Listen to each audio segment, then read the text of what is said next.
Hey, how's it? My name's Kilo. Welcome to the Chaos Effect Mind, or welcome back. I might go on a little tangent here for a second because I truly cannot stand people who litter, okay?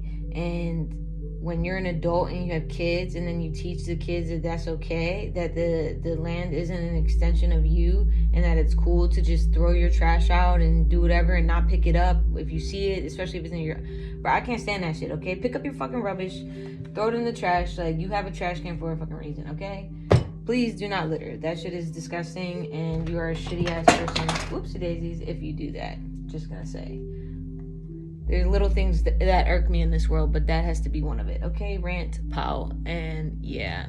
So I already pulled 2 cards, and I thought it was interesting because one of these cards I saw on a Hawaiian lady's page that I follow. She had posted this word earlier, so I think it's very interesting that it came out in this deck, all right? Not this one, but this says, Olu Olu, today I will be happy and pleasant. And I got this card as I was thinking about these kids littering over here, my neighbors. So be happy and pleasant, even though, you know, you see stupid people doing stupid shit. Like, I can't blame the kids for that. Obviously, they learned it from somewhere. Just saying. But then this is the word that I saw the lady post earlier today is lokahi. Today I will be balanced and unified. And from what she was talking about, she was basically talking about lokahi means balance, right? So even if we're feeling like we're in turmoil or that we're unbalanced, that there is infinite balance stored within us, okay? And it is a part of our duty as individuals of this earth to remain balanced. I know it could be difficult sometimes, but it is a part of our duty as people of this earth, as divine beings that choose a path of light, to remain balanced even in unbalanced situations. Okay, so we're gonna get a couple more affirmations. Okay, it says, my critic. Says, I am my own critic. Though this is not innately a bad thing, I will strive to be kinder to myself and graciously accept my own constructive feedback. This will allow continued growth in all aspects of my life, okay?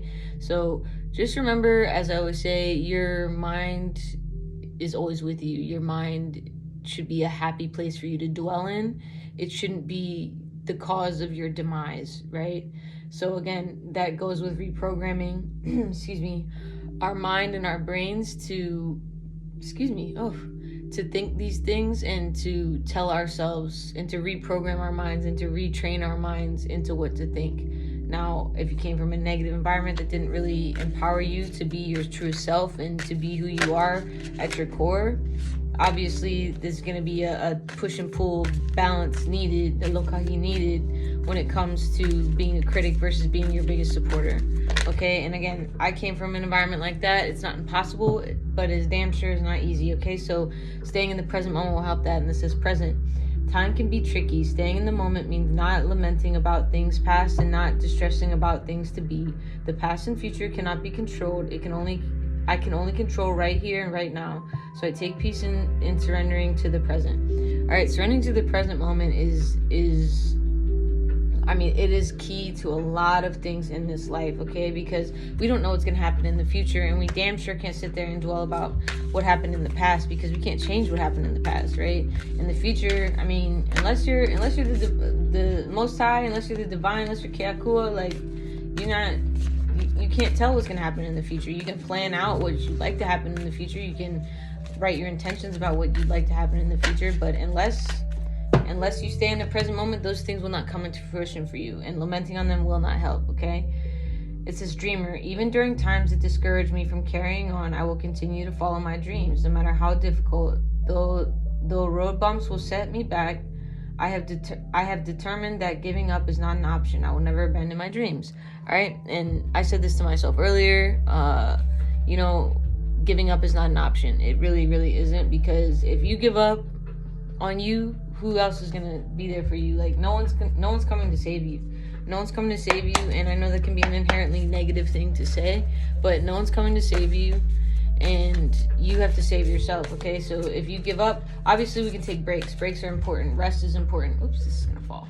Rest is important. All these things are important for us to remain balanced and remain in a happy and present mind state, and pleasant mind state as well. All right, one card from the Spirit, one card from this deck. Whoa. One card from this deck, please, Spirit. This deck is really hard to shuffle. I'm not even gonna lie. It's like an awkward shape. That's too many. That was 3. Too much sauce. Ooh, we got a new moon coming up. I think it's. Hold up. Oh shit. Oh no, we got a full moon coming up. What the fuck? I think I have my calendar wrong. Okay, anyway. Alright, that one wanted to come out. I'll let it go. As I submerge my body in Mother Earth, I heal all my hurts. Okay, and I was able to go on a run outside today, and it was just breathtaking because it's been a little minute since I've been able to run outside. And again, connecting with the earth is very important to me. It helps me remain balanced. It helps me remain grounded, especially being by water. Water does something to me. Like, it definitely heals me, specifically ocean water, because ocean water is so vast and abundant and wide. Like, it just seems endless, like the sky to me, you know.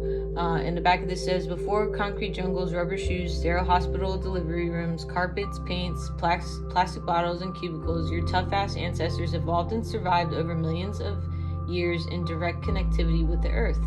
They were bare-assed, absorbing antioxidants, vitamins, critical aminos, and dense nutrients through untainted soils, natural water sources, and rejuvenating sunlight.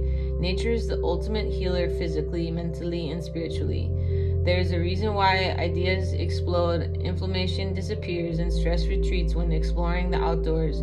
Take off your shoes and grab some bananas, yo. It's time to monkey around. All right? So again, go outside, go for a hike, go in the sun if you can. Like, just attempt to connect with nature in some way. Like, just go in your backyard, you know what I mean? Put your feet in the grass. Like, really feel that connection between you and the earth, because again, the Aina is an extension of us. The land is an extension of us. So if we do not treat the land with care, who are we not treating with care? Ultimately us, right? So that out of everything, that resonates with me very much so. I mean, I've always felt a strong connection to the earth. I've always felt a strong connection to outside. And like I said, the water is definitely my free place.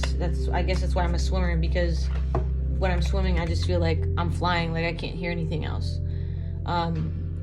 And this says, I am everlasting life. I am an eternal being. Okay, I think I got this card like a couple weeks ago. It says, you cannot die. You are everlasting life. In grace, you may choose to relax and allow your gentle transition back into your non-physical state of pure positive energy. Your natural state is foreverness. Okay, so again, resting is okay. Taking breaks are okay. Just do not stop what you're doing, whatever that is, whether that be for a business or for chasing your dreams or creating or whatever that may be, okay? Physical well-being is only one good thought away, all right? You could have every disease known to man within you today, and if you choose different feeling thoughts tomorrow, they would all leave your body. The key is to not give any unwanted thing much attention. When it doesn't feel good, turn your attention someplace else. Okay, and that's what Dr. Joe Dispenza, oops, I knocked the stand. Dr. Joe Dispenza talks about that a lot in his book. What is it? Something recalling the spiritual, recalling the sacred, something like that. It's one of his books that I have. But he talks about that a lot. And, you know, The Body Keeps Score is also another book that talks about that a lot. Okay, our body stores a lot of things. But if we continue to play those negative things in our mind about how we got hurt, or waking up and expecting that pain to be there, and just leading all those thoughts to the pain that exists, or that should exist, even though, you know, we're telling ourselves it should exist, but should it? You know what I mean? It's one of those things. Like, again, our mind is a very, very powerful place. So again, what we continue to dwell on, that one to come out there. Oh God. What we continue to dwell on, I got distracted for a second. What we continue to dwell on in our mind, in our bodies, that's what will continue to persist. This is Be Still, okay? And then Nourish Your Soul came out when I split the deck. All right, so be still. Again, maybe you're being called to rest right now. I have been incredibly fucking tired over the last couple of days. I do not know why, but you know, again, I don't fight those feelings. I understand and know that they are just as important as moving around and continuing to run ragged, because again, if we're running ragged and we're like running ourselves, we're not machines. We're only human meat suits. So, and the affirmation for the air card is see, look, I am not my mind. I allow my thoughts and ideas to pass before me. Thank you for my brain. Thank you for the ability to move through thinking. All right, so move through your thinking. The only way out is through. So you got to feel it to heal it. Like all the things I'm going to keep saying on this channel, like feeling it to heal it is probably one of the most important ones for me, because you know, if we tend to stuff those emotions down inside of us and we don't think about them, and we just want to push them to the side so they go away, like they don't truly go away if we don't face them, right? So the affirmations for be still is, I deserve this time and space for myself. I get to be with myself. What an honor, because I am absolutely amazing. Although it can be uncomfortable to sit with me, clearing my thinking will assist in opening my heart, mind, and soul to more. All right, and it says, I'm going to read this because it's important. Stillness is a spiritual practice. Be in the present moment. Be with yourself. Listen, look, and feel within. Quiet the mind. Seek solitude. This will bring growth and great knowledge. Seek stillness. I almost said silliness. Stillness daily, not just when you are unhappy or need answers. Make it a daily practice, even if it's 1 minute a day.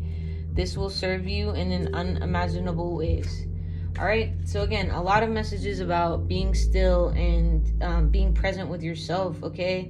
Because again, how we gonna win if we ain't right within, right? So these things are very, very important. Everyone's so worried about their physical outside appearance, but if your mind is not okay and your thoughts are not okay, your outward appearance will not matter, because you still have all those things raging around inside of you. Okay, so be present. Take some time for you today. Take some time, look up at the sky. Okay, look up. It's important.